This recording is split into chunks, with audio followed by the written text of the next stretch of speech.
سلام الله عليكم دمانتين ميلو الباتشوكتين وسلامتين سلامة إسلامك إن وحنير تشينا يا عافمات قروح بدن إن تكونوا شهين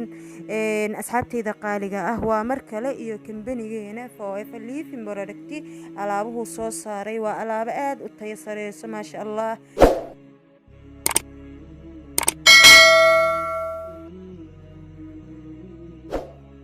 أصحابتي قالقة marka sidaas leejligeeda waxaan wada qaab sahlan aad calooshaada ku jari kartid waa ognahay qofka bini aadamka isteelkiisa quruxdiisa meesha koobaad oo laga fiirinayo waa caloosha qofka hadee leedahay calool weyn jirka kaleetana uu ka dhuudhuuban yahay yacni qurux foolxumo u dhinno ma jirto qofkaas yacni qurux laguma sheegayo marka sidaas leejligeeda waxaa ku wanaagsan caafimaadkaaga waxyaabo kor u qaadayo oo problem aan ku keeneenin inaad isticmaashid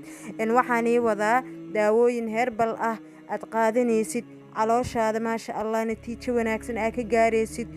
jirkaaga dhan aad u qurux badinayso marka asxaabteyda qaaliga ah hamoogaanina in aad kambanigan alaabtiisa caloosha qaybta lagu jaro aad isticmaashiin qaybta miisaan dhimista noocyo badan ay alaabta ka kala kooban tahay ama ay u kala baxdaa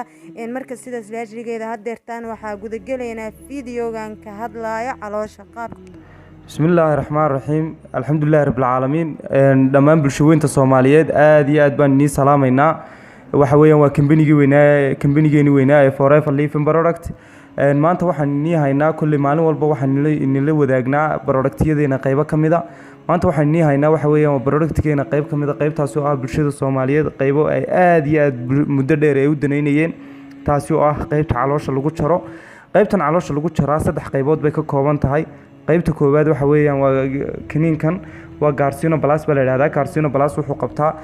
baruurta ayuu gubaa qofku 3 jeer ayuu qaadanayaa maalintii cuntada ka hor ayuu isticmaalayaa